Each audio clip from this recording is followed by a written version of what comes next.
to the Quiet Warrior Show, where we help top leaders find their pathway to incredible success and a lifetime of happiness. Here is your host, Tom Dutta, the Quiet Warrior.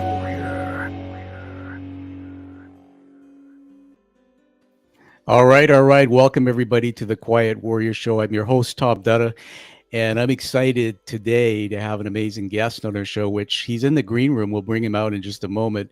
But hey, give us a subscribe on YouTube. We're live streaming. Just click the button there on the YouTube feed.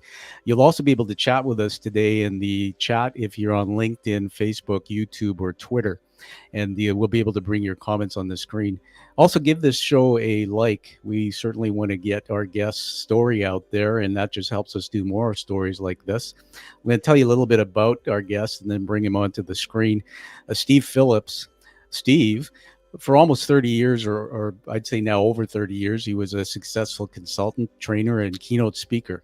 He received a call on December 4th, 2019. It changed his world forever. His son, Jordan, had died by suicide. Today, he's got over 47,000 people following him on LinkedIn, and I certainly checked out the Jordan Legacy website. You'll see that in the stock ticker. Phenomenal things that Steve is doing. So let's bring Steve on and welcome him. Steve, welcome to the show. Hello, Tom. Good to be here. You've got a funny accent there. You must be somewhere, let me guess, the UK? Yeah, absolutely. Well, I've got to say, there was some years ago, it had a little bit more of a Canadian lilt to it, having spent some years living in Winnipeg. But that's become more refined as a British accent now. So. Goodness. And for the audience, not everybody knows I have a birth certificate from the UK. My dad was on base there. A couple of years I lived there. And so I'm what they call a British national, I believe. And so it's just great to be connected. You and I talked offline. I'll be making a trip down at some point. Love to spend some time with you. I have to tell you this before we get into the story. I know this can be sometimes very deep and serious, that we'll get a little bit of humor out of the way. When I came to Canada, my dad, who passed away in 2018, Steve, used to have one of those reel-to-reel tapes. And somewhere in the archives is these little reel-to-reels of my brother and I. And apparently we had a very thick accent. So, so I've got to find that. But mine is totally gone, of course.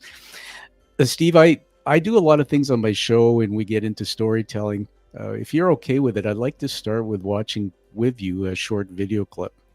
So let's just let the audience see this, and then we'll talk about it. All right, so let me just cue this up now.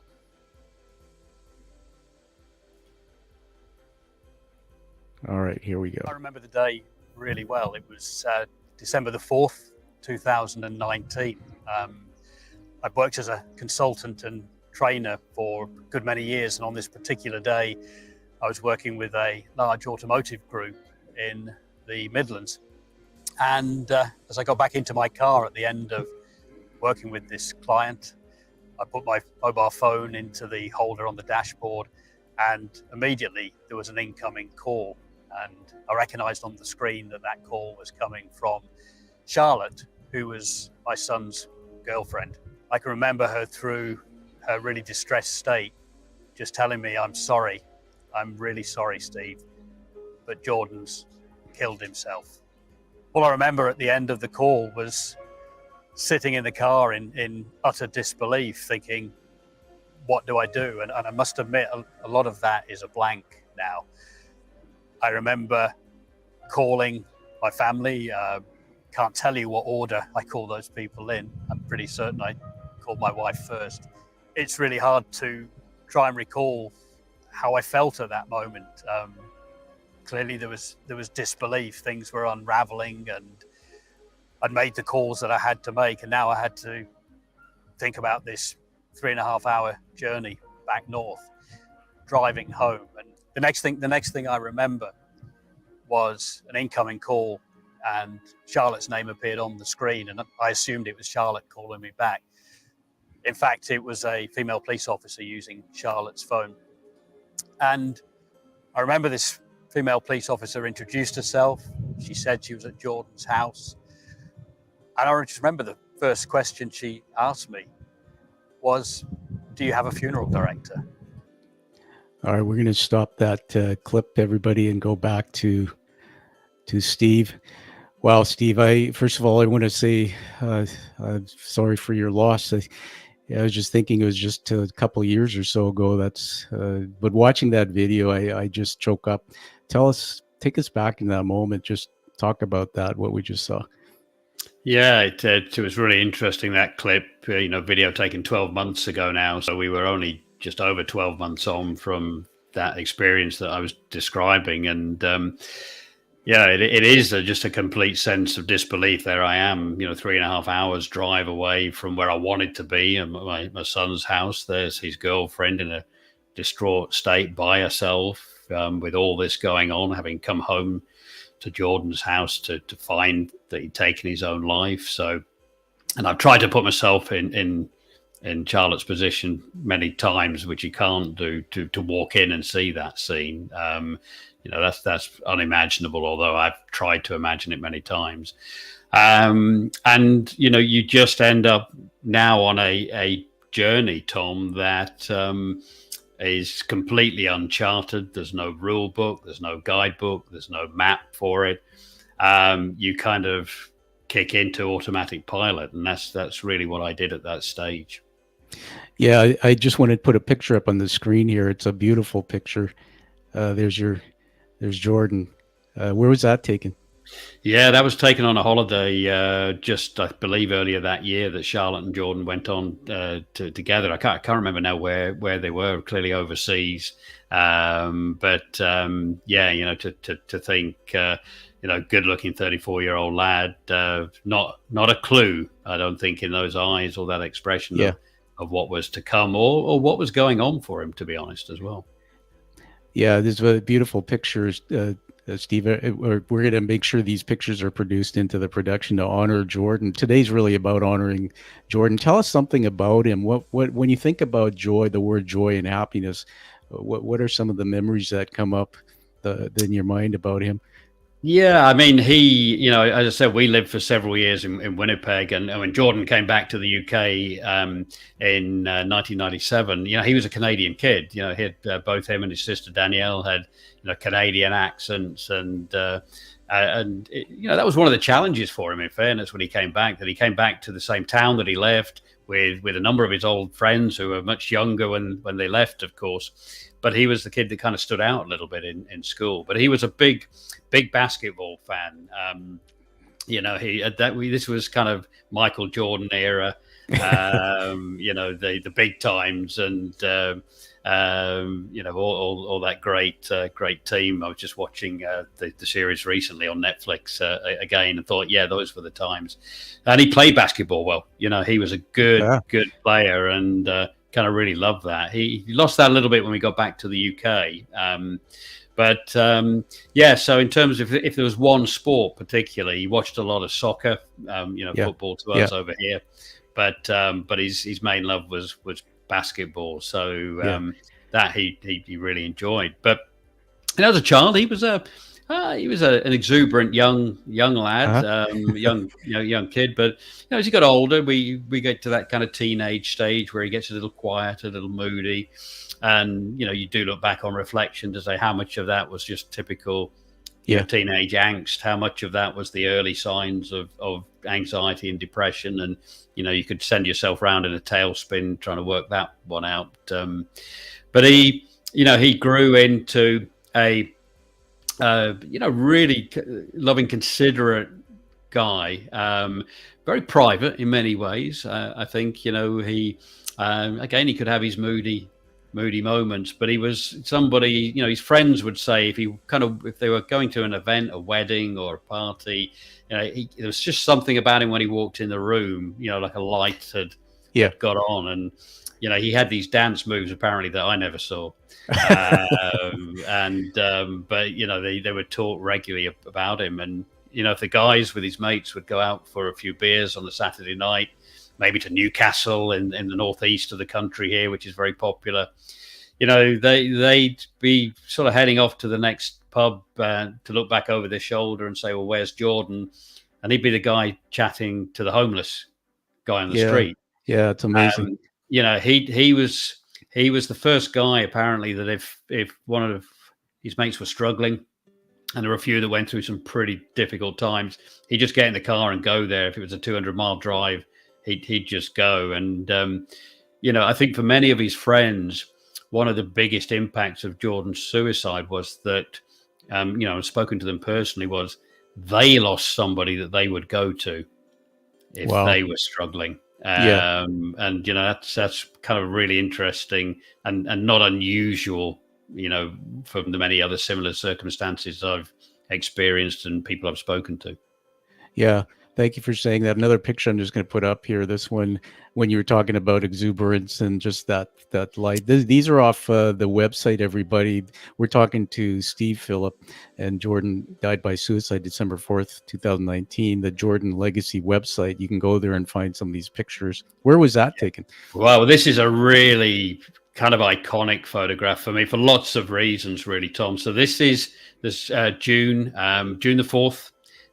2015.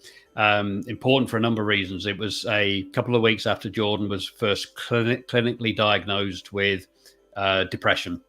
And this is a little village just down the road where my wife, Jordan's stepmom, because his mum and I divorced back in 2005, but stayed very, very close.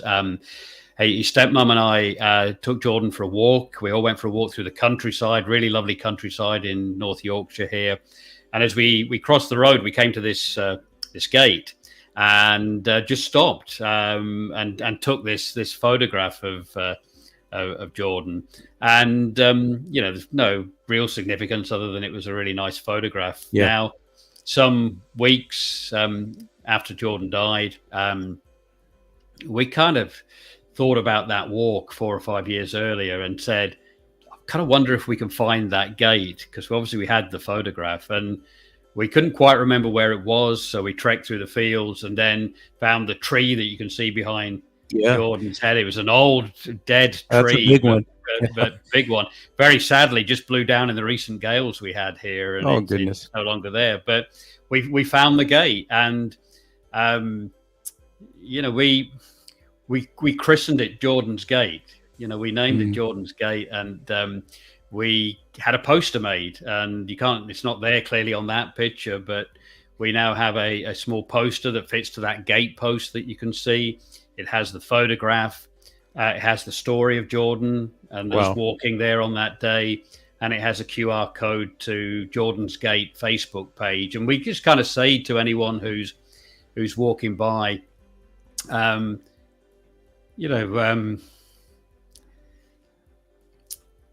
just stop and have a thought, for anyone who's struggling, and kind of think about Jordan, and maybe leave a comment on the Facebook page there. Yeah. I'm a keen cyclist. That gate is kind of on the route back on my trip. It's probably 4 or 5 miles from where I live. And I stop at the gate and just rest on the gate and talk to Jordan for a while and have a bit of a pit stop on my bike ride there. Yeah. So given that where he's actually laid to rest is where my daughter and his mum live, about 80 miles from me, Jordan's Gate is kind of my place to go to, really. That's amazing. I mean, it has a beautiful ring to it, Jordan's Gate.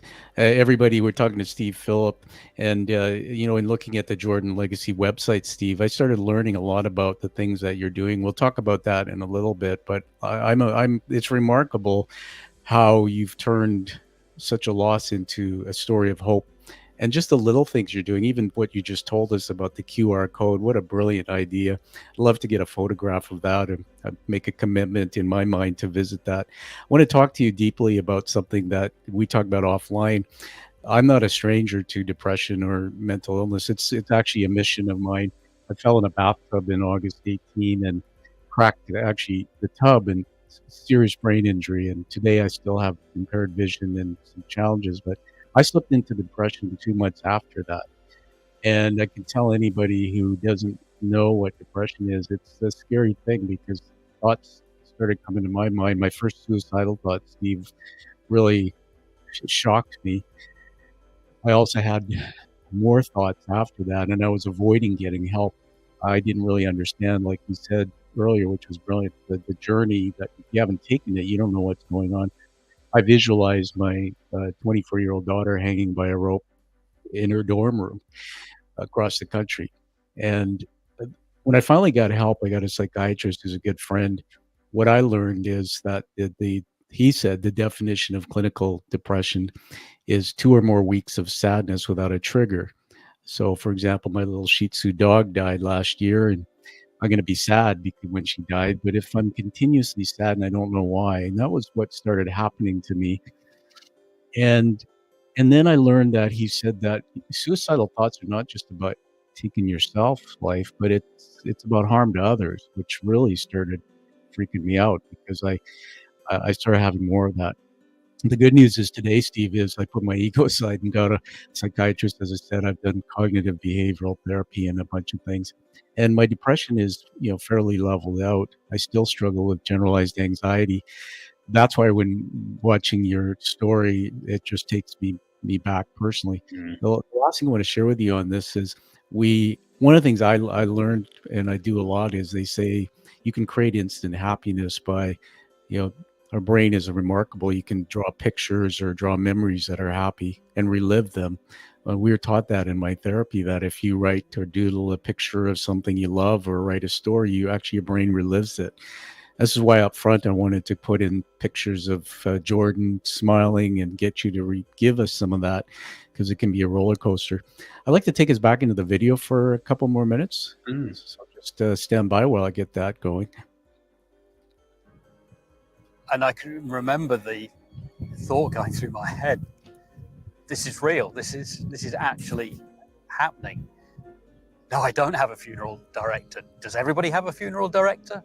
And I think at that moment when that question was asked of me, the reality of the situation really started to sink in. The following day, we went to visit Jordan's house. And I remember the house sits at the end of a small cul-de-sac. And as we turned the corner, the first thing that greeted us was the boarded up window at the front of the house.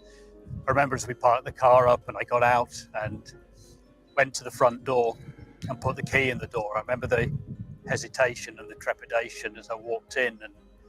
And then we were standing in the hallway where Jordan had taken his life. I remember as I walked into the kitchen, on the kitchen table was a half-empty glass of water and then a bowl with a spoon in it. And as I got closer, I realized that it was the remnants of Jordan's final breakfast. It was a half-eaten bowl of porridge. The porridge now congealed on the spoon. I seem to remember just standing in the kitchen with tears rolling down my face and just looking at this sight, Jordan's last breakfast, the note on the table, all these things, looking back into the hall where he chose to take his own life. It's just a feeling of numbness and disbelief. There's no thought process really. It's just utter desolation really at that moment in time. All right, let's bring us back to the screen. Wow, I mean, more emotion, and I'm sure you're experiencing that now. Are you okay, Steve, to keep... Yeah, it's really interesting. I did an interview a couple of days ago and talked for the first time in a long time about that particular scene in the kitchen there. Yeah. And it's a tough one. Yeah. Well, thank you. I chose to show the video rather than having you have to re-talk it because I know you do that all the time. Take us back into that moment. And then after this, my mind's riffing and thinking, I think I want to go into just the journey from there. So that experience in the kitchen, just tell us any more. Yeah, I mean, we've described, in addition to seeing, the remnants of Jordan's breakfast, you look around, it's a large wooden table with two benches either side. And, there's a small shopping list, grocery list, 3 or 4 items on there, things he was clearly, I've got that somewhere in his memory box. Just things he was intending to buy. And then there was a card that his GP, his doctor, had given to him about a week earlier when he went to see him, and it was a helpline for a local mental health charity for guys to go to. and that's on the desk. And you kind of see that card, you see this shopping list, you see the glass of water, you see the porridge. And what was really interesting that we wouldn't have heard that morning, but some months later, I remember talking to the police officer in charge of the case, who I got to meet several times, and yeah, he told me how this had affected him very personally. He deals with a lot of issues like this, but he's a guy. He was very similar age to Jordan, and he said, when I arrived at the house, officers were already there.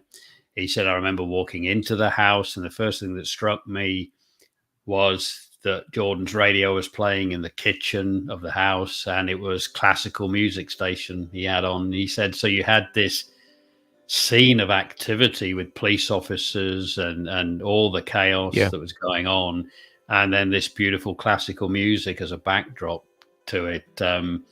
He said, I've never forgot that moment, and just how surreal it all was, really. I was just going to say that word surreal because, they say that the word wisdom is, the difference between knowledge and time is just the wisdom that you learn. It's surreal to hear about the story when you think about a young fellow having his breakfast, making his grocery list, all these things, and all of a sudden he's taken his life. And so let's get into that a little bit. I read something in some of the research saying that I think there was proof that you had that years back he had been looking at methods. Talk to us about that. Yeah, I mean, you do wonder, don't you, with somebody who takes their own life, when does this journey start? And, I've done enough research myself and spoken to enough people who are, seen as experts in this field. And we know that suicidal ideation is something that builds over time. Quite often, suicide is very rarely an impulsive act. People don't just wake up one morning and say, I feel suicidal. And invariably, there is some kind of plan and journey mapped out and even written down at times. So I think for us, one of the things when you try and answer all the questions, what was going through Jordan's mind, why did this happen? We had this little kind of time capsule, really, that in the weeks following Jordan's death, of course, we had to go back to his house. He owned his own house. And we had to deal with all his personal affairs. And then we went up into the loft space in his house, where he got a lot of boxes of things he'd just moved in the last 2 years from a previous house. So his basketball trophies, some of them are sitting behind me in my office here. I don't know whether. I'm just going to full screen. So there we are. We can just see one just over my right shoulder there. One of his basketball trophies. Proud dad. There's some pictures on the right there. Yeah, and hey, we've got Wilson over my left shoulder there, Tom. For anyone familiar with Castaway, is a movie that we both loved, and the football or the soccer. Yeah, bought the replica volleyball there. So, but yeah, we went up into the loft space, and there was a box of all kinds of possessions, and in there were journals that he'd written. They were never complete each year, but they were short bursts of maybe a month or 2 months in any given year. And I remember finding one notebook, looking back to 2015, around about that time when he was first diagnosed, and one of the entries there saying, I've been researching methods of suicide again today. And I can't remember the exact wording after that, but essentially it looks like it's difficult to get hold of. Or so. But there was the documentation in his own handwriting that Jordan had been looking at suicide, and he used the term again. So we're going to assume that 2015 was not the first time. So that was interesting, I think, to read those kind of words. And other journal entries about his struggles and his challenges. And, what it showed, Tom, was that externally you've got this really good looking guy who's got his own house. He's got a lovely girlfriend. He's got a loving family. He's got a huge network of friends, close friends. He held, some really good jobs. More recently, he worked for the Independent Office of Police Conduct. So in the UK, that's the organisation that investigates the police if there's an issue. Wow. He'd worked for the Home Office in immigration before that. He travelled, following university where he got himself a law degree. He then travelled the Far East by himself to Australia and Thailand, and then one of his very closest friends left the UK to go and set up a law firm in Dubai. And Jordan went to try and find his way in 2016 going over there. That didn't work out for him. He was just not in the right headspace. And several months later he came back, but not before he'd done a really good job there, and left behind one of his closest friends who, to this day he calls him his brother. And Sure. I think this is the other thing to realize is the impact on those friends. The ripple effect of a suicide is just huge. It just I can't. is, I can't even put myself in those shoes. I remember when I was young growing up, one of my cousin was found hanging in a barn out in the Fraser Valley. That's part of where I live. And I just remember as a young boy, because I grew up in a home that was fairly toxic with alcoholism. My dad left home when I was 12 and I was homeless. But I just remember just not even be able to come to terms or grips with that whole thing. And so one of the things that I'd be thinking a lot about is just how, there some people say you can't see the signs of depression. You see somebody on the outside pretending that everything's okay. When I hit the tub with my head, they explained to me in the concussion clinic, Steve, that the easiest way to understand what a concussion does is if those snow globes, the Christmas snow globes, and you shake them.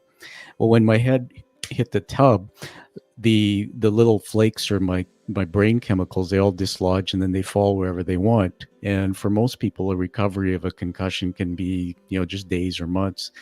Some, they never recover fully. And so that's what happened is 3 years later, as I went to an advanced brain clinic for therapy, because my gait and the thing, my gait and my balance were all off. But most importantly, my eyes, if you and I did some exercise, you'd see my eyes don't move from side to side. They don't converge. So they work extra hard and it results in other things. But when I was diagnosed with depression, I was trying to understand what triggered it, why. And then I started learning at the brain clinic about neuromodulators and things like serotonin and dopamine and these chemicals that we have natural levels in our brains. And I know you're an expert in learning about this. I guess that's the part that was so hard for me, because they say, I've been told that you never really get rid of something like depression. You can live a good life with it. So I guess the question, maybe it's not a fair question, but it's a question I have to ask because I'm going through that journey, is what do you think makes somebody, for example, like Jordan, and to be fair, we can't be in his head, decide that it's time, it's enough, versus, okay, I have depression, I have to live through this for my life. Yeah. What do you think? Yeah. Is there a trigger point, or? Yeah, I there's no doubt in my mind, and thank you. A flattering comment to mention me to being an expert. I'm not really. I'm a grieving dad who's learned a huge amount in 2.5 years. With a lot of humility.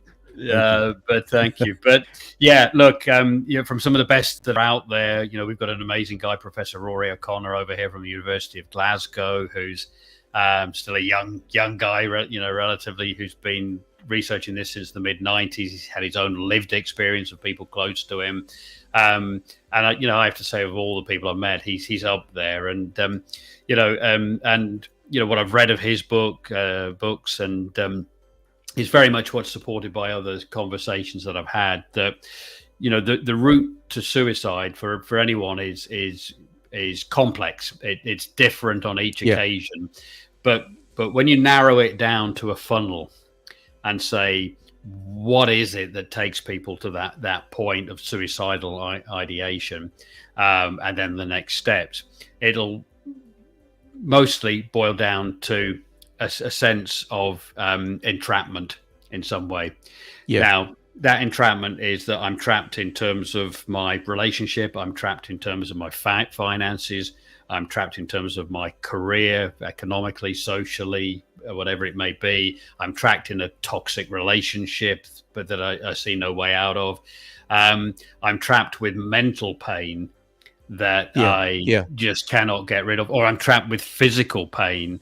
And, you know, the point comes where that pain becomes so unimaginably painful that there is potentially no route out. It goes from entrapment to a sense of hopelessness. And at that point of hopelessness, when there is no other feasible route out, there is one. And it's often why we hear the stories of people saying, I don't understand why she took her own life. You know, for the few days before, she was the best I've ever seen her. She was really upbeat. And that will be quite often because that person has said, I finally have an escape route. And the relief that they feel knowing that there is that escape route is immense. And you'd think it would make them change their minds, but because that path is there, it's a path they choose. And often why we hear that people can be very calm at the moments that they choose to take their own life, because they're at peace with their kind of decision there. Really. It almost seems like an insurance policy of some kind. I just had this story come into my mind. I want to share it. There's a friend of mine now that I met in Nashville, Tennessee. I published a book years ago, and it was revealed there by the publisher. And I walked in this room, and his name's Eddie Anders, and he's a professional musician, one of those session musicians that's played with people like Dolly Parton and the greats, Vince Gill. These are all his friends. I sat down with Eddie, and he had this kind of rock star hair and black, kind of a suit on, and he was very kind. And there's nobody at the table, and there's Canadian Tommy. I walk in and I sit down and I say, hey. And he had written a book called Waking Up Dead, and he gave me a copy. And he said, you probably don't know who I am. And I didn't. Now I do. And I came back and I read the book. I had him on this podcast. And just imagine this, that here's a guy who's incredibly successful. And he is, if you see some of the work he's done. He told me the story. He walked off stage one day and went to the computer and Googled how to find a way to take his life. And he plotted it out, and he actually did it. He left his cell phone at home. He took all these pills and things, found a motel. They found him on the floor, and I guess thank God he botched it. And he says God saved and brought him back to life. Today he tells his story, and you might want to reach out and find him. But he tells a story about what it was like to go through that dark side and actually live, and now look back on that and stay on the other side. What was interesting is I met Eddie in 2017, Steve, and when I got concussed and went into depression, I picked up I connected back with him, and I said, hey. And I said, you want to know why you came into my life? I said, God just happened to have me sit at your table with that book. I said, because I'm going through what you went through now, man. And I said, I need you. I said, just talk to me. So I would every now and then, because what I found is in my depression, I didn't want to face the world. Small things like brushing my teeth, some days, Steve, getting out of bed in the morning just to do routine things. I would set up podcasts like this and then cancel them all and phone people, make excuses. Thank goodness I'm, managing that better. But that's the scary part. Why I admire you and your son, particularly Jordan. But I think that's really interesting, Tom. Thank you for sharing that, because this sense of hopelessness, even down to the smallest of tasks sometimes. And you talked earlier about signs. Are there signs? And there are signs. There are changes in behaviour. That you will notice in someone, even if their demeanor looks positive, you'll see other behaviors. Sure. Are they sleeping on the sofa, rather than in the bed? Are there a few more beer bottles lying in the recycling than you'd expect to, there'll be behaviors that you'd see. But I think back, and you do look as a parent, particularly of someone, a child you lose to suicide, you will always look back and say, what were the signs that I missed? And I'm very open and honest about this, because people, I've actually said there are things that I could have done differently, and perhaps saved Jordan. And people go, oh, no, you can't say that. And they're all really well-meaning. But I go, look, I'm not saying this from an emotional perspective. I'm saying practically, if I had the tools and the knowledge I have now, I would have seen certain things very differently. And would I reacted differently? I hope I would do. But I just didn't have the toolkit then. Yeah. I say to people almost embarrassingly, with a son who had clinical depression, my knowledge of mental health was a good solid 2 out of 10 on the scale. So let me talk about one of those signs. I saw one of these messages the other day, just looking back through WhatsApp exchanges between Jordan and myself. Yeah. And, just coming off one of those messages, he said, well, at least I've managed to get up and have a wash and a shave and a shower today, Dad, because at one time that didn't look like it was on the cards. Yeah, that's and we laughed. We laughed about that. Yeah, but it's a real thing. Right now, I would have gone, really? I think I need to come over and have a coffee with you. Yeah. Man, because I know differently now. And Tom, just to add to this is kind of why I'm doing what I'm doing now. This is why I want to educate people and say, you don't need an ology. You don't need any kind of qualification here in psychology or anything. You just need to understand, what is it I'm looking for? And if I find it, what do I do then? Let's get it. Let's talk about that now. It's a great segue. And by the way, the special message just came in. I want to put it up on the screen here to tell us who this is. Oh, my daughter, Danielle. Bless her heart. Wow. Isn't that awesome? That'll be indelibly on the show. Talk about your family for a moment. And then I think he had a girlfriend. How are they doing? Yeah, look, these things can either kind of drive you apart, can't they, or pull you together? And we've all stuck together very closely. So, we've got Danielle, Jordan's sister there, older just by a couple of years, and who's now, just amazingly working with me at the Jordan Legacy now. She joined us last year, almost just 12 months gone last week. She joined her old dad to keep me on the straight and narrow. And she's doing an amazing job, particularly with our social media. There's Jordan's mum. As I say, she and I divorced, but we have a great relationship, and she gets on really well with my wife, Jordan's stepmom. And we were all together at a wedding for one of Danielle's closest friends this weekend. So that's nice. And we all kind of live apart, 80 miles difference, and there's Charlotte, of course, Jordan's girlfriend, and she stayed close with us, and we created a WhatsApp group, so we all kept in touch and were there for each other, and that bond has stayed really, really close. So we were there for each other and stayed, and have continued to do, stay there for each other. Look, some have been through therapy, some clearly struggling, and we all have our moments. But in the main, everybody's doing remarkably well.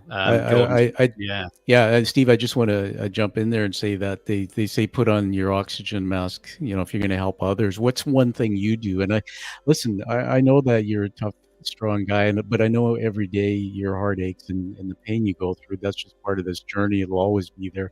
That's why I honor you. I love you and your story. And I know Jordan's smiling right now. Now, what's one thing you do? Is it riding your bike up to that point that keeps you, keeps you moving forward? Yeah, look, I'm really interested. I do enjoy my cycling, but I don't do it enough. I'm going to say something that maybe sounds a little bit odd, but it was prompted by a radio interview I was listening to as I was driving back ahead of this interview with yourself on a well-known radio station over here with Steve Wright. And Steve Wright is interviewing a chap that, look, we have a long-running soap here of some 60 years, I think it is, called Coronation Street in the UK. Oh, yeah. Watch it. Oh, yeah. Sure. Yeah. Well, the guy who appeared in the very first episode, and the character is known as Ken Barlow. The character is William Roach. He just turned 90. Wow. Now, he's still in it. He looks 70. And the whole talk was, how do you look like this? How do you keep going? And he just talked about humor, the importance of humor. And I can't remember the exact term he used. And one of the things I've been able to draw on still is, I don't know whether everyone would agree with this, by the way, but a reasonably quick wit and humor. That I've had this odd brain that will often look for the humor in most events. I love and have a quick line to say, almost embarrassingly so for other people, I think. But I do think that helps. I work hard. I put a lot of hours in. I've been at my desk since 8 o'clock this morning, and here we are. Coming up to 20 to 6 in the evening here, of course, in the UK. And that may not be a long day by most people's standards, but given the nature of the subject material that I'm dealing with and the conversations that I'm having with people regularly, it's a pretty intense day with few breaks. But interestingly, what allows me to keep going is, and something else I heard talked about earlier, is psychologists often refer to this as kind of a sense of detachment. Yeah. And as part of therapy, and you may relate to this, Tom, it's really important to have a sense of detachment from what's going on. And although my work talks about Jordan every minute of every day, and it's involved in suicide every minute of every day, I detach it, whether consciously or subconsciously, from the events emotionally. It becomes a project. It becomes a piece of work for me. I don't think that was ever a deliberate move. It just did. And the reason why that's important is that, there are those moments where we go back to that video or we talk about walking into that room, and then I'll start to wobble, and there'll be other things that will make me just go. But in terms of all other aspects of the work I do, it's a project. It's what I do now. It's my vocation. I get on with it. I get up and I get on with it. Yeah. People have said that's brave. I don't think it is. I just detach myself from, the I really just want what's going on. I just want to say I'm proud of you, and I honor that, because in fact, you could be a surgeon or a caretaker, a doctor, because they say that you have to be able to do that. There's something called secondary trauma, and a lot of counselors get this, where you're hearing other people's trauma all the time, and you can actually transfer that over. It goes back to the neuroscience of the brain, where we basically, every time we hear or see image, it embeds in our thought patterns. And so you could end up going to bed and reliving suicide all the time. I think it's pretty cool that you found humor. Right away, I thought of Faulty Towers. I grew up and I love that show. There's many people I've met who have gone through or dealing with depression, where it's actually one of the coping mechanisms they teach you is humor. To get the brain, what you're really doing is having positive thoughts versus negative. I wish I'd known that, because I have a dark sense of humor, and I'm like you, I'll say things and find. So we're going to talk again, and I'm sure that we're going to have a few of those come out on the show. Everybody, we're talking to Steve Phillips. We're moving to wrap up in a short bit. I want to, December 4th, 2019, lost his son to suicide. Jordan, another picture I want to put up here. So this is a really, I just get I get a lot out of this picture, because my daughter's on the other side of the country, and I miss her, and she has now 2 cats, Mars and Henrik, and I just see some. It's just remarkable. There's a story here, Tom, with Tabby, Jordan's cat, and Jordan's previous house. He adopted Tabby because she kept coming into his house because. His neighbors had just acquired a dog, and they didn't get on, the cat and the dog, and he kept feeding Tabby. And in the end, he had a conversation with the neighbors and said, look, she's spending all the time here. And they said, well, she just won't come back in the house with the dog. He said, well, can I adopt her? And he did. And he was very sensitive. Tabby went through some illnesses, kidney things like cats do. And Tabby was his world. And we, when Tabby was ill, he went on a holiday to Barcelona with some of his friends, and Tabby was in the cat hospital, as we called it. And all his friends knew there was a warning went round to say, you do not make any jokes about the cat. That is one thing. Everything else, go for it, but that is out of bounds. And he was so sensitive. And, on a serious note, if there was one thing, not family, just sorry to the family. But it was Tabby. We thought that would be the one thing that, Jordan would never do that. I'm saying that in a way like we assumed he may take his life at some point. Yeah. None of us ever believed that. But in retrospect, we thought surely Tabby would have been the one reason why Jordan would stay. But look, the footnote to the story is, and she shares this every day on Facebook, Tabby lives with Charlotte now. Oh, that's beautiful. And just that's doing amazing. Yeah. Gosh, I wish humans were like cats, had 9 lives. That would be remarkable. My brain goes on journeys. It's multidimensional, and I was just riffing when you said about the sometimes my cognition slows me down a bit, but where's that thought I had? That it's really interesting because I see something in Jordan that I see in myself just from images, pictures, researching, and a little bit about he gave a lot of himself to help others. He gave a lot of himself to make others happy. I want to share something with you that I discovered that came from really out of my childhood. I didn't realize, but my first marriage, 7 years, I married a young woman, and let's just say that I married her for the wrong reason. I learned this later, that she had gone through some trauma with a member of her family, and I stayed 7 years to try to help her. I got her into therapy, and it was one of those horrible stories. I grew up, and after my dad left home, I spent all my time really becoming my mom's husband. Really, I helped her through and moved many times. I remember sitting in the lawyer's office with her trying to get her divorce resolved. I mean, these things as a young man you just should never have to do. But I know that throughout my life, Steve, I was a giver. I was always giving. And then I discovered, not just through my own faith, but through therapy, that, and I'm not saying this is Jordan, but this is true for me, that for a long time my brain was telling me, if I go and help Steve, if I go and help this person, if I go and help that person, and they become happy, I'll be happy. And I would do that, and then I would get to this point, and I wasn't happy. The same, I became a CEO in my career at age 31, and I said this in my TED Talk, I was a success. I was chasing success for the wrong reason. It was really self-esteem. When I got the big paychecks and the promotions, I still felt this emptiness. And what I finally realized, it was a hole, it was a gap in my soul, that I didn't love myself. I couldn't see it. So I was trying to replace it with things.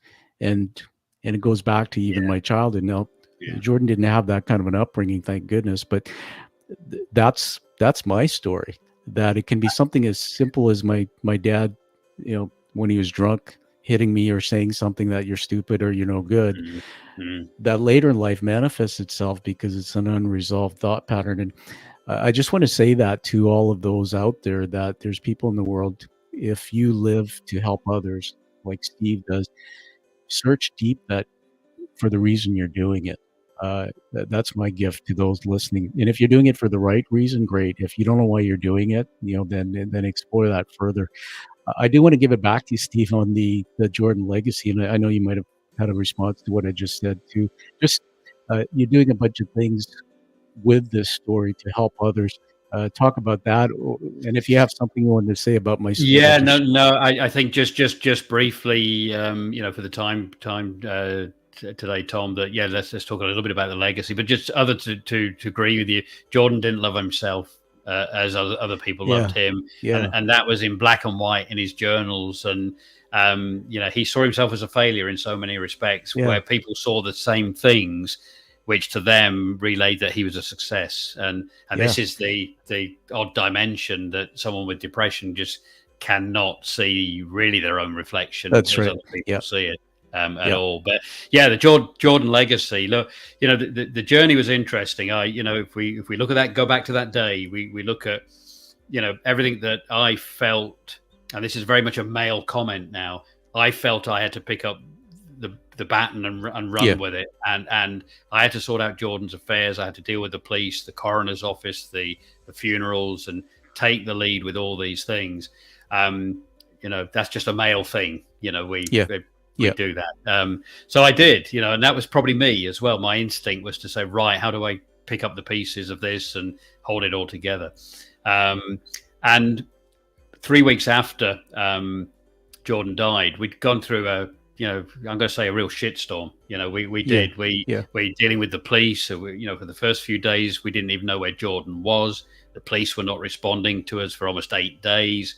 It was awful. And so I wrote this story. I wrote this blog. I published it on LinkedIn on December the 16th, 2019. And in LinkedIn terms, it went viral. I get people like Ariana Huffington emailing me personally, but people from psychologists to people working in the mental health and suicide prevention sector, to people who'd lost loved ones, to people reaching out to me because they were struggling and asking if I could help. And I was going, whoa, But what I realized was that gave me a voice and a platform on LinkedIn in a very different way to what I'd had before. And I realized that people were listening and engaging with that voice. So I wrote another post, and I kind of got into a flow of sharing our journey and what was going on. And the outpouring was huge. At that time, 2.5 years ago, we were seeing very little about mental health on LinkedIn. We've seen a huge change now. Mm-hmm. And it was because I was getting so many inquiries from people saying, can you help me? Where can I go? We didn't have that route map. So I started to learn the route map.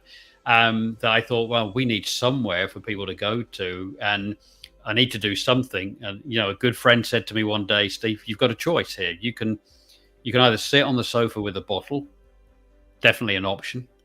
The bottle will never tell you when you've had enough. Yeah. Or you can get up and do something. And he said, I kind of know you. He said, I think you're going to do the latter. And I did, and we created the Jordan Legacy unofficially in May of 2020. We put a website up. I've just been to meet with the website company today for generation 2 of the website now to get that developed. But importantly, I started to have conversations with people that had worked successfully in suicide prevention globally. One of those, Paul Vittles, good friend now and close partner, works with me. And I got to learn about this world of the zero suicide healthcare framework. Came initially out of Detroit very successfully, and being replicated elsewhere, where the whole premise is about how do you prevent the practical act of suicide. If we assume that I'm not a psychologist, you don't need to assume that, by the way, that's true.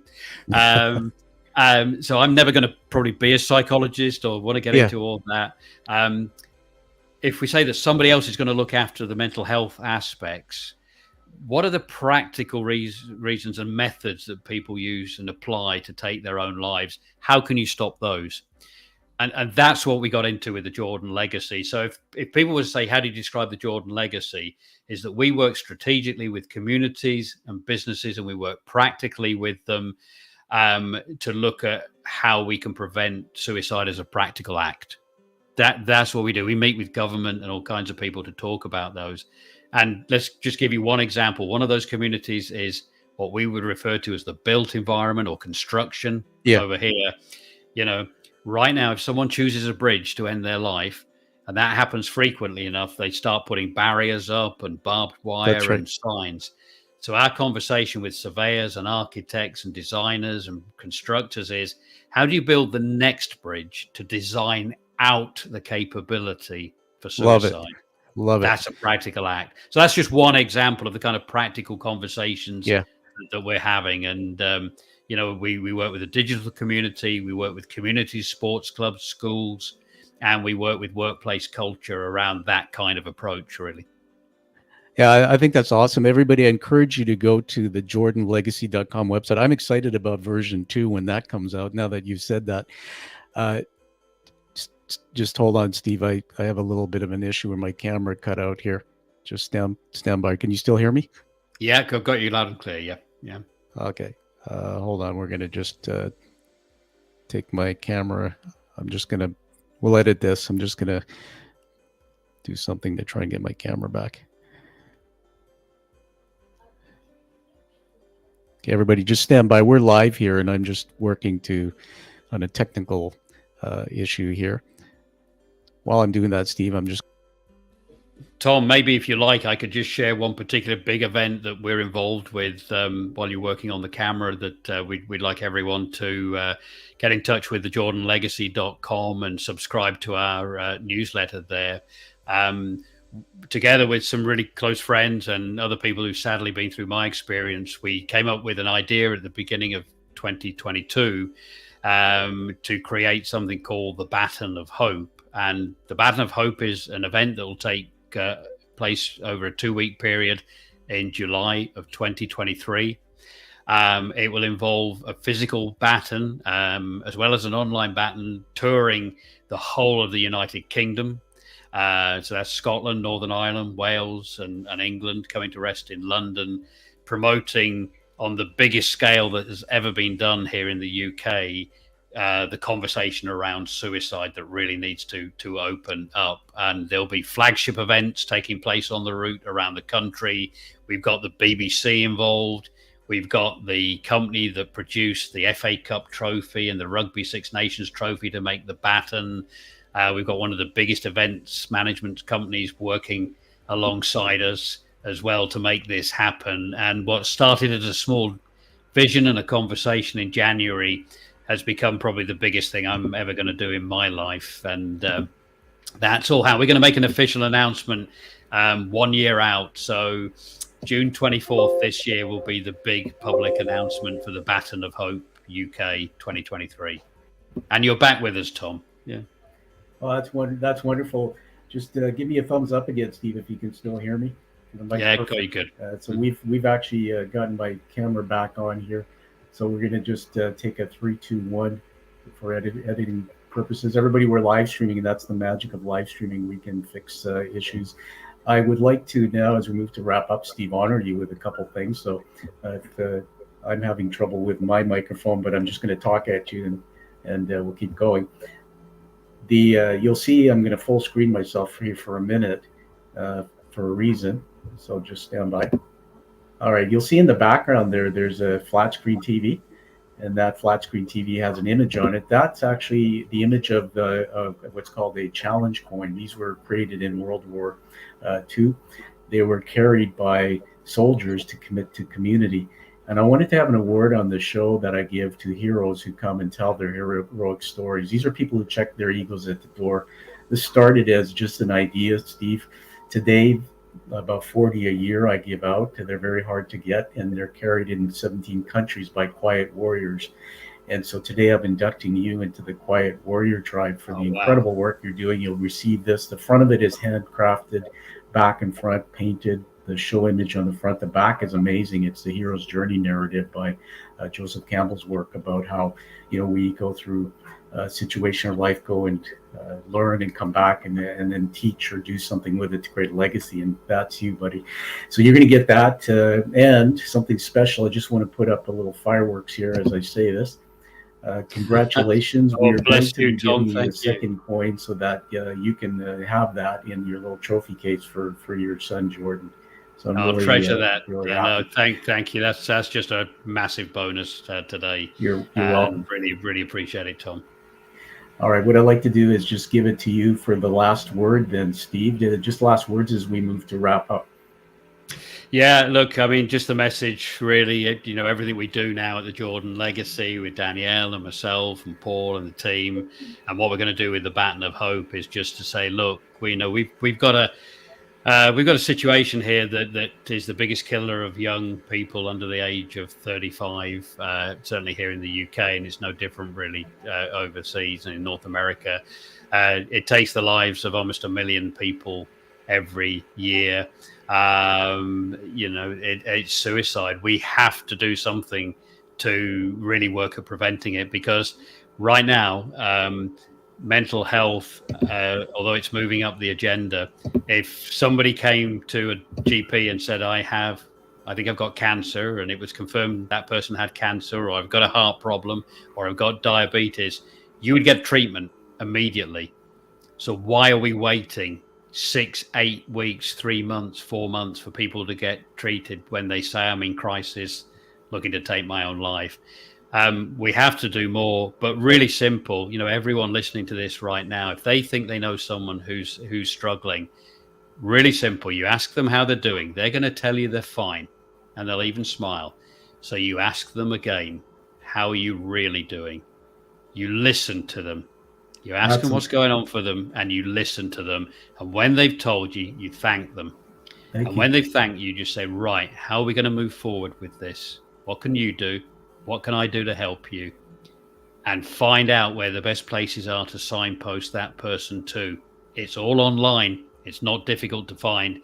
Go to the jordanlegacy.com website. Go to our help menu.